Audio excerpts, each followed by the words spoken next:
Hey guys, ఇవాళ మనం బెంగాలీ రెసిపీని ఆంధ్ర స్టైల్లో చేసుకుందాము. ఇవి యాక్చువల్గా ప్రాన్స్ ఒక తలలతో చేస్తారు, హెడ్స్తో. మనం హెడ్స్ తిన్నాం కాబట్టి మనం నార్మల్ ప్రాన్స్తో చేసుకుందాము. ఇది రోటి పచ్చడిలాగా ప్యాన్లో వెల్లుల్లి, ఉల్లిపాయ అండ్ ఎండుమిర్చి ఒకదాని తర్వాత ఒకటి ఫ్రై చేసుకుని పక్కకు పెట్టుకోవాలి. రొయ్యల్లో సాల్ట్, పసుపు వేసుకుని అవి కూడా ఫ్రై చేసుకోవాలి, సాఫ్ట్గా ఫ్రై చేసుకోవాలి.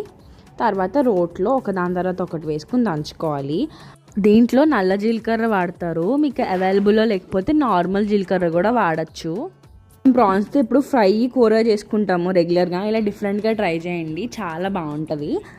మీకు రోల్ అవైలబుల్లో లేకపోతే మిక్సీలో కూడా వేసుకోవచ్చు, బట్ కచ్చా పచ్చాగా వేసుకోవాలి, బాగా స్మూత్గా అయితే బాగోదు.